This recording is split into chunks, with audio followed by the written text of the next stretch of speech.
Здравейте, пред Съдебната палата сме днес, дойдохме да протестираме. С мен е Георги. Георги, се представиш ли зрителите? Георги Георгиев, председател на Сдружение Боец. България обединена с една цел. Виждам слогана.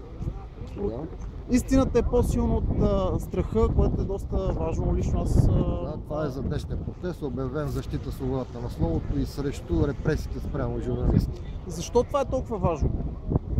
Важно е всеки един протест е вражен, защото показва, че ни има, че мърдаме, че сме живи и че имаме тази съпротивителна сила да се изправим срещу статуквото, срещу мафията, срещу всяка несправедливост. Непримиримите хора са ценни. Доста хора са загубили вяра в силата на протестите и си мислят, че те нищо не променят. Смяташ ли, че това е така? Той каза, че в него утопия. Абсолютно не. Абсолютно съм съгласен. Протестите останаха единствения възможен инструмент на гражданското общество да покаже, демонстрира своята воля. Разбира се, за съжаление, трябва още много работа и организация, за да бъдем истински силни. Днес обявихме искане оставка на Цацаров и Висшия съдебен съвет. Както виждате, на пъпа на София има шепа хора. Но това е стъпка по стъпка. Будим хората, събираме се, върви организация на национално ниво. Това е начин. Политиците доказаха за 27 години, че не могат да се справят. Смяташ ли, че всички в държавния апарат са корумпирани и не желаят да има промяна? Или смяташ, че има добри хора, които искат да променят нещата, искат да живеят в по-добра държава? Не става въпрос за добри и лоши, става въпрос за честни хора и за престъпници. Със сигурност има и честни хора, но на ключовите места, на ръководните позиции са сложени хора зависими, които компрометират всички институции. Сами виждаме, прокуратура, рейтинг 5%. Това за какво говоря? Сложил на върха на тази институция един зависим и корумпиран човек, той срива цялата система. Тотално срива цялата система. И прокуратурата от една институция, призвана да защита обществен и държавен интерес, се превръща в мафиотска бухалка и мутренска бригада за разправа с неудобните хора. Журналисти, свободни български граждани и така нататък. Боец сме подали десетки сигнали в прокуратура. В случая Биюк, срещу Цветанов заради осъдителните присъди в Страсбург срещу България, за Яне Вагейко и така нататък. Кмета на Видин. Никой от хората, срещу които сме подали сигнал, не е призован и не е извикан да бъде разпитан. А нас не викат всяка седмица на разпити, за сведения и така нататък. Тоест ние се превръщаме в мишени, а хората, които сме уличили в някакви злоупотреби или престъпления, биват защитавани от прокуратурата. Може би заради това и така ревностно се борят срещу тези съдебни реформи и всичко останало.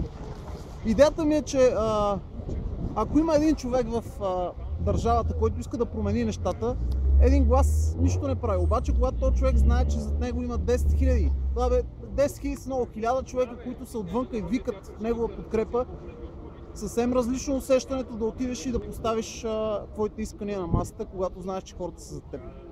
Не можеш да очакваш някаква промяна да се случи, докато седиш удобно пред телевизора. Ако искаш да живееш в една нормална държава, искаш да не се притесняваш какво ще стане утре с теб или с децата ти, трябва да излезеш и да дадеш своя дан. В крайна сметка това е нашия дълг. Ако не го правим, ако не си гоним свободите, се превръщаме в едни роби и тогава си го заслужаваме. Няма на кой да се оплачеме. Хората трябва да разберат едно. Трябва да бъдат непримирими срещу всяка неправда. Срещу всяка неправда. И да отстояват своите права по всеки възможен начин. Ако трябва и на площади. Това е единствения начин да отстоим свободата си и да принудим управляващите да заработят, да направят реформите, да изчистят гнилото в държавата. Те сами няма да се вкарат в затворите. И за това не правят реформите, защото те знаят, че ако последваме румънският модел, половината от тях ще влязат в затворите. На какво разчитаме тогава от тях? Ние трябва да ги принудим и ние трябва да свършим това. Ние, граждани. Наша отговорност е да си пазим свободата, не е отговорност на някой в държавата. Приятели, с този клип темата не се изчерпа. Тепърва възнамерявам да взема интервюто от някои депутати, с които ще си говорим за свободата, личната отговорност и значимостта от граждански контрол. Правя ги тия клипове, защото ми се иска да разберете колко важно е вашето мнение, колко важни са вашите действия и че вашия глас наистина има някакво значение и зависят неща от вас. Ако не се надигнеме, не се обединиме и не започнем да си търсиме правата, за съжаление България ще загине като държава. Смятам, че все още в България има хора, които мислят по този начин, но им е трудно да се припознават в която и да била политическа сила. Истината е, че вероятно няма и да намерим такива, затова ние трябва да си ги направим тия неща. Ние трябва да се бориме за това, което е важно за нас, не да очакваме някой друг да дойде и да се бори вместо нас. Ние сме тези, които трябва да си изковеме бъдещето, а не някой да го изкове за нас. Това е, което искам да ви кажа. Очаквайте скоро и следващото видео. Хубав ден!